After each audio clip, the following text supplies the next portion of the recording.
Glenn Litbeit is an incredibly socially awkward idiot who thought being a doctor meant saving lives and not getting seduced by every monster girl with a heartbeat. But here he is, the only guy in town who can heal these ladies. And let's just say their medical checkups get freaky real fast. This anime is saucy, and I'm going to be censoring a lot of things. Glenn is not lucky, but Glenn has luck. Bro didn't need a sword or a shiny armor to bond with the finest maidens, but ladies line up at his feet literally begging for his vanilla milkshake. And to be them massaged by his magical staff, I'm not going to tell you why, you're just going to find out. Story time. There was once a war between humans and monsters, probably because humans felt inferior to these monsters, or they wanted full power over them. The war ended when everyone got tired. His first patient is a cowgirl, and wow, she is stacked like a tower of watermelons. This blunt goat gets right to work, checking those watermelons like they hold the secrets of the universe. This checkup is sending her straight into bliss. He pokes, prods, and then checks her ears. Turns out she's with child. Her husband, a full-blown bull with horns, was happy he's about to be a daddy. Glenn's assistant, Sapphee, slithers in holding flowers to congratulate the happy couple. But there's a problem. She is in a mood, and it's not the good kind. She hates that Glenn was alone in a room with another woman, especially when he has to lay hands on them all in the name of a medical examination. She also wants him to call her by a cute nickname from their school days, but that's not happening. A letter arrives from Dr. Dully, summoning Glenn and Sapphee for a checkup session. They head to the arena the next day, where they're greeted by Thessalia, a centaur princess and a fighter. She struts in, all royal and confident. The risless farm animal in a human body gets to work straight up, and this time his first patient is a catgirl who wants to pounce on him so badly that she jumps on him immediately. But Sapphee is having none of it. With one quick tail whip, the catgirl is off Glenn and sent flying. Then Thessalia steps up for her checkup. She starts undressing, talking about how she doesn't want a rigid man, but someone as soft and gentle as Glenn. This fool is too dense to realize she's flirting. Sapphee, once again, is not having it. She jumps into the conversation before this horse girl can seduce the world's dumbest doctor. Later that night, Glenn is tossing and turning, unable to sleep. Thessalia's attendants, Kay and Lorna, had spilt some concerning tea. These two centaur ladies are loaded with watermelons so majestic, I won't mind having one of them. They are worried because Thessalia has been losing fights lately, even though she trains hard and has talent. Glenn, with his two remaining brain cells, starts thinking about possible reasons. Sapphee shows up and offers to bring him alcohol to help him relax. When she returns, she hands him a single glass while she herself chugs a jug, like she's the drunken kung fu master. This snake lady is built differently. Tipsy and feeling bold, she wraps Glenn up in her tail. It looks like she's about to drain the humanity out of him, but instead, she just threatens him. Apparently, Dr. Cthulhu would never forgive her if she loved this goat into oblivion. The next day, Thessalia loses another fight. That night, while she's training, she gets ambushed. Not by an enemy, but by Glenn and some helpers who tie her down for a hoof treatment. She resists, but there is no escape. Once again, Glenn the vet gets to work, filing and fixing her hooves while she cries out loud. Sapphee sees what's happening and isn't about to let Thessalia moan her way into Glenn's pants. Without hesitation, she wraps her tail around the horse girl and shoves the tail end into her mouth. The next day, Thessalia enters her match and wins effortlessly. She cheers like a kid who just got a lifetime supply of candy. Turns out, all she needed was some proper hoof care. Who knew a horse girl needed functioning feet to fight? Sapphee remembers the time she was dragged to Glenn's house like an unwanted package during the war between monsters and humans. Once the war ended, she was sent home. As she left in a carriage, Glenn turned into a weeping mess, bawling like a baby who dropped his ice cream. Back in the present, Sapphee realizes they have run out of purified water, but before she can do anything about it, a knock interrupts her. She opens the door,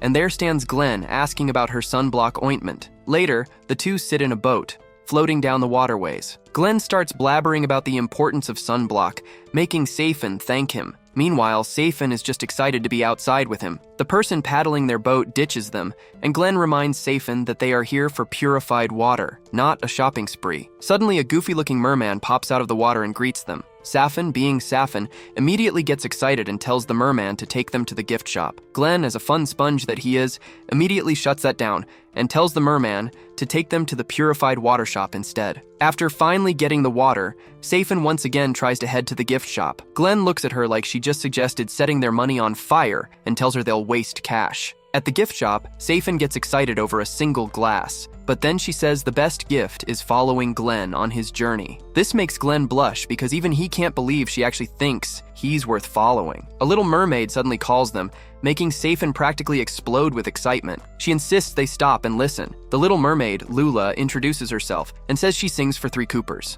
As Sapphee and Lula chat, Glenn completely zones out. This absolute genius is too busy thinking about nothing until Sapphee wakes him up by licking his face. Lula convinces them that listening to her song will make their relationship lovely. Sapphee tries to pay, but Glenn says he'll handle it. Lula starts singing beautifully until she starts coughing like a grandpa without his inhaler. She tries to continue for free, but Glenn, suddenly remembering he's supposed to be a doctor, says they need to find out what's wrong. He asks the weird-looking merman to take them somewhere quiet for an examination. Lula, broke as a joke, says she can't afford an exam. Glenn assures her it's free. He checks her mouth, finds some inflammation, and then he asks her to open her chest. Lula, rightfully horrified, refuses. Sapphee quickly steps in before Glenn can make things even worse and helps him rephrase. Glenn then checks Lula's gills and, like a professional, sticks his wet fingers inside. Lula makes some weirdly happy noises, making Glenn freeze like a deer in headlights. Finally, he pulls his hand out and finds something sticky. Before Glenn can explain what's wrong, chaos erupts as a boy falls into the river. His mom screams for help. Lula immediately jumps in and saves him, proving she's already a better hero than Glenn will ever be. But while everyone fusses over the boy, Lula suddenly goes limp and slides back into the water. Glenn finally remembers that Lula can't switch between her lungs and gills. He takes a deep breath and dives in, scaring Sapphee half to death. She yells at the merman to take her closer. Meanwhile, Glenn catches up to Lula underwater. He kisses her to give her air. Lula starts breathing, but Glenn immediately starts drowning. Just as Lula is about to panic, Sapphee's tail appears in the water. She grabs both of them and hauls them back. When she sees Glenn clinging to Lula, she instantly yanks them apart and scolds him for being reckless. She also tells him to consider her feelings before doing anything stupid. Later, Glenn and Sapphee watch Lula perform at the mermaid concert. Afterward, she swims over and they ask about her health. She gets shy remembering Glenn's terrible attempt at being useful. Sapphee scolds Glenn again, and he actually apologizes. Lula thanks him instead. Glenn smiles at her. This makes Lula so embarrassed that she swims away. Sapphee, still completely done with Glenn, tells him she wants them to get along because she considers Lula her little sister. Back at their clinic, Glenn and Sapphee treat a slime lady and talk about how they will help her keep her shape. She leaves while being carried out in a bathtub. Meanwhile, Glenn and Sapphee finally get a break, so Sapphee removes the sign that says they're available for treatment. Just when they think they'll have some peace, a knock on the door ruins everything. When they open it, they are shocked to see the council representative of Lindworm City, Lady Scotty Dragonfell, off bandits who thought they could mess with her. But instead of running, those idiots, Glenn asks what Scotty wants. She replies, but he hears absolutely nothing. Before his brain cell can process what's happening, another woman barges in and translates. Turns out, she's Kunai, Scotty's bodyguard, and she's here to yell at them for not listening properly. Sapphee whispers to Glenn that Kunai is crazy devoted to her master, but before she can finish,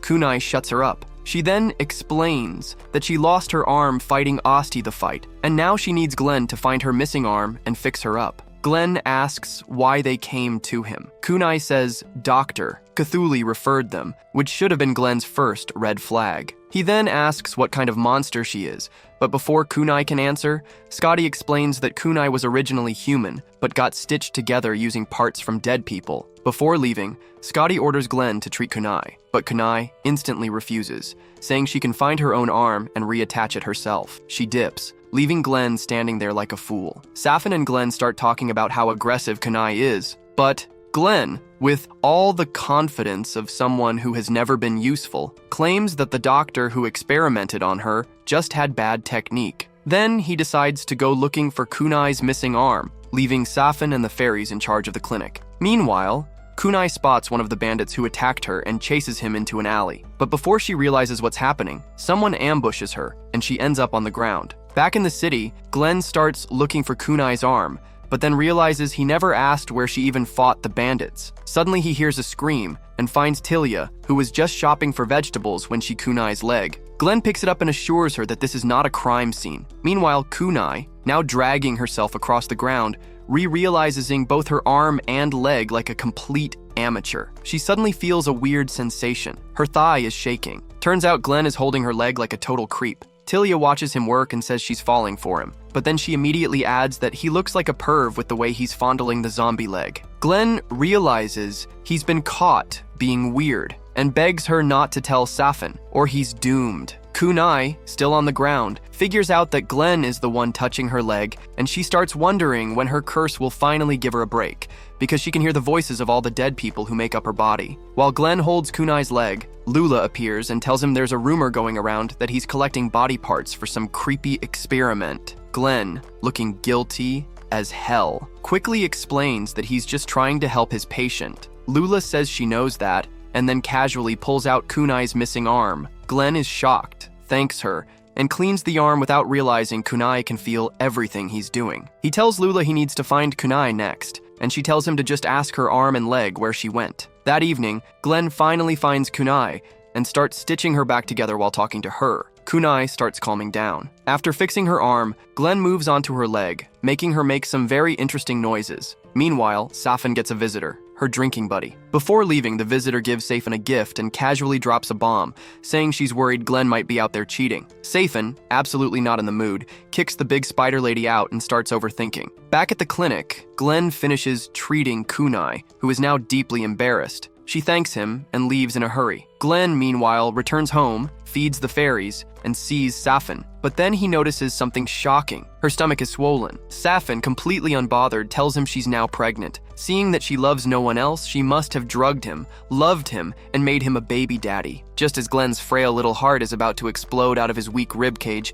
he moves closer, only for her to reveal it's just a prank. She has an egg someone found and brought over. Before anyone can process what's happening, the bandits, thinking they're in some Attack on Titan side quest, storm the clinic like brainless titans. Sapphee, now in full protective waifu mode, wipes the floor with one of them without breaking a sweat. Meanwhile, Glenn, the useless sack of bones that he is, realizes this night isn't ending without some over-the-top shonen fight scenes. Sapphee quickly figures out that the bandits think they're working with Kunai. Speaking of Kunai, she's already taken down one of these bottom-tier villains and explains the situation. Turns out these bandits are involved in a harpy egg and animal trafficking ring. Glenn realizes the egg they have belongs to a harpy, and the bandits want it back. Just when things couldn't get dumber, Lady Scotty shows up in a boat pulled by Lula, who has apparently been downgraded from pop idol to full-time water taxi. Glenn immediately accuses Scotty of exploiting Lula's poverty. Scotty shuts him down instantly, reminding him that he's about as relevant as filler episodes.